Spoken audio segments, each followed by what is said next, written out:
Kevin Feige has confirmed an MCU X-Men reboot, and that means a chance to fix a few big mistakes from the Fox era. Some characters were handled well, others, not so much. Today we're counting down the 10 X-Men characters who need the biggest overhaul in the MCU, from those who were wasted cameos to the ones who deserve legendary, cinematic treatment. Let's go. Fox treated Sabretooth like a blind rage monster, and one more henchman in the background. Victor Creed's deep, personal rivalry with Wolverine, the psychological chess, the moral mirror, barely existed. X-Men Origins gave him a darker vibe, but then turned him into a brother in a way the comics never did, and later films undercut him even further. Deadpool and Wolverine killed off a version of him in seconds. In the MCU, Sabretooth should be terrifying and cunning. He's not just claws and teeth, he's a predator who psychologically breaks Logan. The reboot can lean into Creed's intelligence, his brutal code, and the long history he shares with Wolverine. Get his menace and charisma right, and he becomes an instant, multi-level nemesis, not a one-scene throwaway. Across the Fox films, Jubilee was a blink-and-you'll-miss-it cameo machine.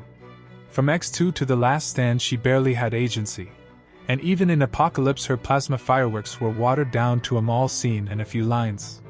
For a character so tied to 90s animated X-Men fandom, that was a huge missed opportunity. Jubilee in the MCU should be a bright, charismatic entry point for new viewers, a runaway teen who finds family with the X-Men and whose pyrotechnic powers are visually spectacular. She's perfect for the youthful corner of the new franchise, able to be emotional, funny, and visually iconic. Cast Jubilee with care and she'll be a breakout underdog hero. Fox reduced Cain Marko to comic relief and tossed away his mystical hook. The Last Stand made him a silly, unstoppable guy without the gravitas of Sidorak. Deadpool 2 got the size right but used him as a gag, and Deadpool and Wolverine again turned him into background muscle with a helmet joke. The MCU can finally give Juggernaut his tragic grandeur, the rage of the Crimson Gem, the tragic stepbrother ties to Charles, and a mystic origin that ties into the wider Marvel cosmos. Make him unstoppable and emotionally complex, a force of nature who can be both a brutal adversary and a tragic antihero, and you've got a cinematic monster audiences will respect. 2016's Apocalypse was a huge what-if, an ancient, genocidal mutant turned into a deluded action boss. The film rushed its premise, gave N'Saba and Nur an underwhelming design and powers, and never delivered the godlike terror the comics promise. It should have felt mythic, instead it felt rushed. The MCU should play Apocalypse as a slow-burn puppet master, seed his legend across history, let his cult of followers grow, and make him an ancient force influencing events from behind the scenes. He can be a multi-movie antagonist who's part tyrant, part philosopher, sometimes ally, sometimes conqueror, and still terrifying when he finally shows his full power.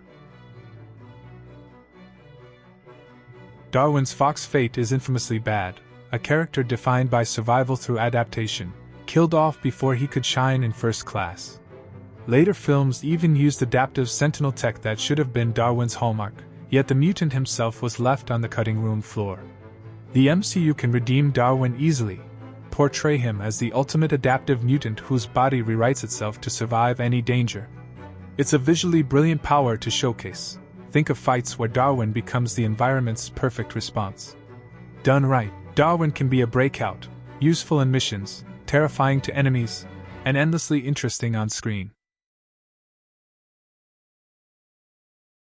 Fox's early takes on Emma were half-baked. Diamond skin here, background villain there, but never the razor-tongued, mentally lethal White Queen of the comics.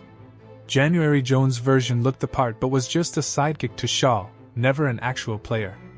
Emma in the MCU should be complicated and dangerous, a telepathic powerhouse who can duel Xavier and lead factions, a morally gray strategist who can be villain, anti-hero, or uneasy ally.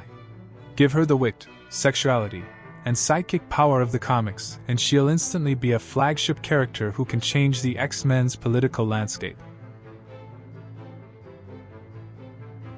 Fox started Rogue as tragic and sympathetic, and Anna Paquin's performance sold that pain. but they leaned so hard into the tragic side that her personality flattened. After the trilogy, she essentially disappeared from the franchise, and the films never explored her potential beyond the can't-touch trope. In the MCU, Rogue should be layered, funny, flirtatious, strong, and heroic. She's not just a victim of her power, she's a powerhouse with super strength, invulnerability, and flight.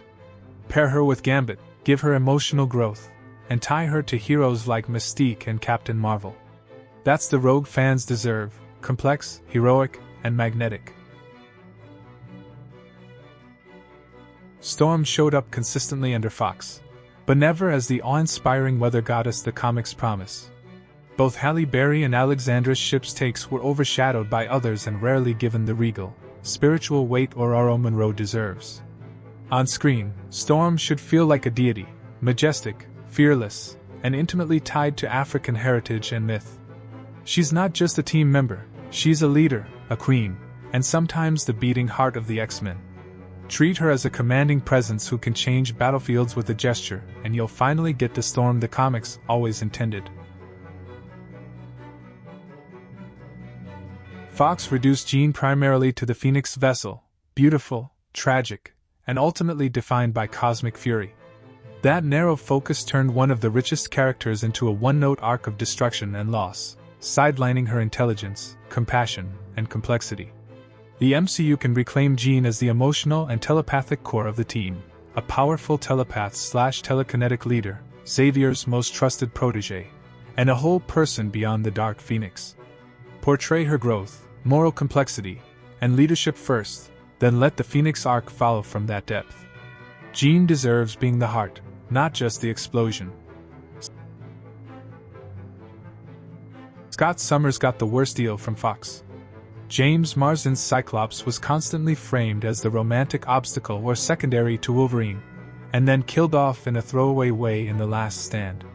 Ty Sheridan's young Cyclops in the prequels showed promise but never became the field leader he should be. Cyclops is the X-Men's backbone, calm under pressure, tactical, and heroic in the way Steve Rogers is heroic.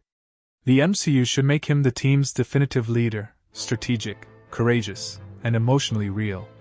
Show him making impossible calls, leading missions, and inspiring mutants to rally. If the MCU nails Cyclops as a compelling protagonist, the whole X-Men franchise instantly gains a moral center. Those are the 10 X-Men who urgently need a cinematic reboot done right, from Sabretooth's menace to Cyclops' leadership. Which one do you most want MCU filmmakers to fix first? Who did we miss? Drop your picks and casting ideas in the comments below. If you liked this breakdown, smash that like button, subscribe for more MCU and X-Men deep dives, and ring the bell so you don't miss the next theory video.